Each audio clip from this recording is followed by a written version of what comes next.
Já se inscreveu no canal? Somos mais de 1 milhão de inscritos por aqui. Muito obrigado pelo carinho. Você que ainda não está inscrito, like no vídeo, inscreva-se, que é importante pra gente. Não custa nada, é de graça. Agradeço muito pela sua participação, beleza? Numa concorrência com Atlético Mineiro, talvez seja um pouco mais difícil, embora o Atlético tenha uma dívida considerável, né? O São Paulo também está com uma dificuldade financeira, e o Vasco da Gama nem se fala, então não sei.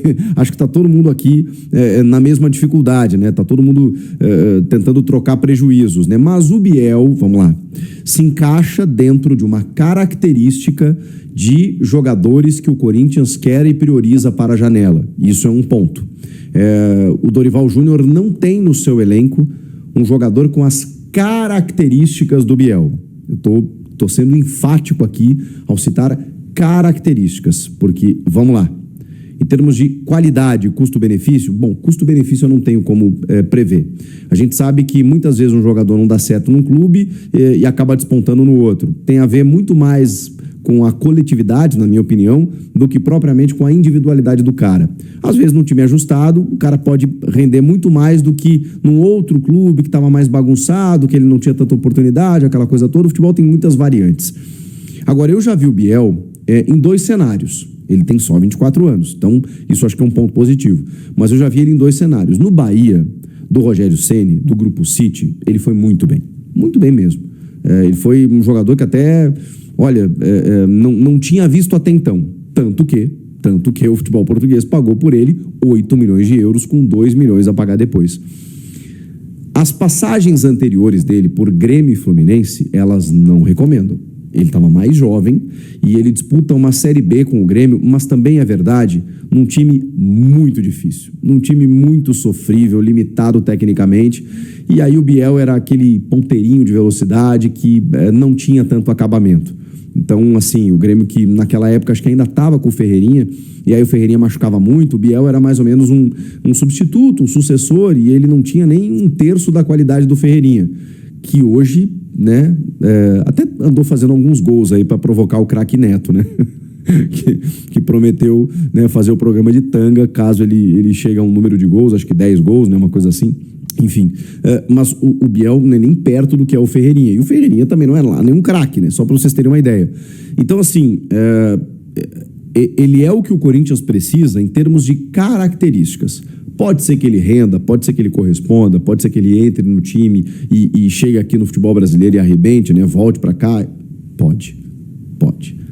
Mas eu honestamente, eu não posso vender para vocês aqui de tudo que eu vi do Biel de que ele pode ser uma solução. Porque verdadeiramente eu não acho que ele seja. Posso queimar minha língua e tomara, né? Caso o Corinthians contrate o jogador e ele venha aqui, seja o artilheiro do Brasil. Tomara. Ou que seja um cara interessante para o time, né? Já vai ser interessante, já vai ser suficiente. Mas eu nem nisso aposto, tá? Mas vamos lá, informação do André Hernan, tá?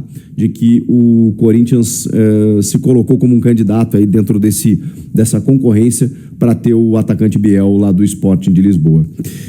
Vamos falar sobre outras questões super importantes, como, por exemplo, tem chegadas e saídas nesse momento, né? O meu timão acabou de postar de que o Diego Palacios está definitivamente fora dos planos. Não é algo que a gente se surpreende. Meu Deus do céu, que bomba, que notícia. Porque assim, vamos combinar, né? O Palacios, ele tem 4 jogos, sendo um como titular com a camisa do Corinthians desde que ele chegou no início do ano passado, de 2024. Chegou para ser a solução, veio do futebol norte-americano, da MLS, com bons números até, mas houve uma série de problemas físicos, né, com um problema na cartilagem, dentro de uma cirurgia de menisco que ele fez, a lesão se agravou, se intensificou, houve inchaço, dores, essa cirurgia foi refeita algumas vezes, ele não conseguiu retomar, começou a trabalhar mais para o final do ano passado, e aí todo mundo imaginava que, 2025 vai ser o ano do Palacios. De repente, ele entra num jogo aqui, se ausenta de novo, e aí, do nada, o clube contrata o Fabrício Angileri. Eu pensei, opa, tem alguma coisa errada. E tinha, né? O Bidu terminou bem o ano passado. O Hugo é meio inexplicável, né? Jogar no Corinthians, né? Essa contratação ainda da gestão do Duílio, no final da temporada e da gestão do Duílio, o que não se explica mais ainda, né? está terminando a gestão, por que você contrata um jogador que vai ficar para a próxima gestão? Primeiro, repercutindo a entrevista do Ronaldo Fenômeno ao podcast do Denilson e também do nosso amigo Chico Garcia, ele voltou mais uma vez, né, a falar que pensa, né, e tem vontade de comprar o Corinthians caso, né, o Corinthians se transforme em uma SAF. Eu vou até abrir as aspas já para o Ronaldo para ficar bem objetivo.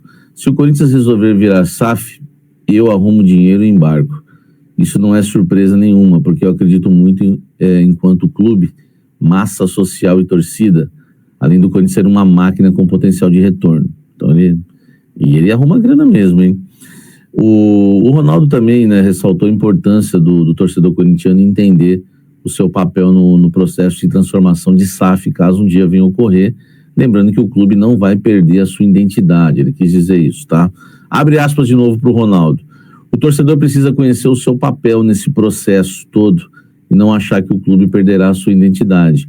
E nós mostramos isso no Cruzeiro, tá? Então foi uma das questões aí que o Ronaldo levantou, tá? Caso o Corinthians venha virar SAF, Ronaldo Fenômeno poderia ser um aí dos interessados, tá? A fazer uma proposta. Ele falou que arruma um dinheiro, hein? Comenta aqui embaixo o que você acha disso. A informação que eu recebi é que o Yuri Alberto ficou realmente muito entusiasmado em jogar no Atlético de Madrid, empolgado, tá? Esse até, não só o profissionalismo dele, mas um dos motivos dele estar acelerando o processo de recuperação da lesão que ele sofreu. Ele está, né, nos Estados Unidos, vem treinando muito nas férias, se recuperando bastante, tem publicado, né, essa recuperação, esses treinamentos, e o que me passaram é que ele está querendo acelerar para não perder essa janela do meio do ano. Ele entende que essa é a janela para ele, enfim, jogar no futebol europeu. Chegou o Yuri Alberto, o interesse do Atlético de Madrid, a proposta oficial ainda não veio, tá? Mas já veio o aviso, né, ao seu empresário André Cury, que o Atlético enviará uma proposta. Além do Atlético, Roma, enfim, Everton, Wolverhampton, outros clubes da Europa também têm interesse no Yuri Alberto. E todo o processo de recuperação dele está tentando adiantar isso ao máximo para poder estar jogando na janela de transferências, tá? Então é uma oportunidade que o Yuri Alberto não quer perder, ele já quer estar aí jogando em agosto, o mês todo de agosto, para poder ser negociado. Ele se interessou muito pelo Atlético de Madrid, tá? A proposta, estão falando aí que pode ser enviada, uma proposta de 20 milhões de euros, é claro que vai precisar subir esse valor, né, um valor abaixo, o Corinthians ficaria só com 10 milhões de euros, porque tem 50% dos direitos do Yuri Alberto, e os outros 50% pertencem ao Zenit. A gente vai ter que aguardar, mas uma coisa eu posso garantir, o Yuri Alberto quer jogar no Atlético de Madrid, ficou empolgadaço, não só com o Atlético de Madrid, mas com outros clubes da Europa, mas especificamente com essa sondagem, com esse interesse, e está trabalhando muito, muito para que isso, né, venha acontecer já no meio desse ano. Você acha que o Yuri Alberto fica no Corinthians? Deixa o Corinthians? Eu quero a sua opinião sobre isso. Deixe o seu like, inscreva-se no canal, comente aqui embaixo e fale sobre o Yuri Alberto. Agora nós vamos falar de Nike. Nós vamos falar de Nike, de reforços, tá? Eu vou até seguir, talvez de uma vez só, porque um assunto está linkado ao outro. A Nike fez uma proposta ao Corinthians na última sexta-feira, uma proposta considerada até irrecusável, uma proposta de mais de R$1 bilhão. Salve ao corintiana, olha aí, gente, Ronaldo Fenômeno quer comprar o Corinthians como SAF, né?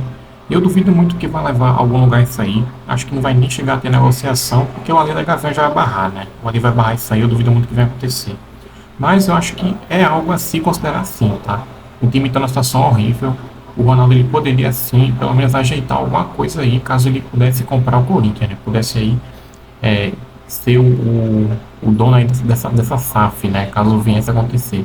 Mas eu acho muito improvável, né? Mas temos uma possibilidade, né, fiel? Comenta aí o que você acha, como sempre, vai Corinthians!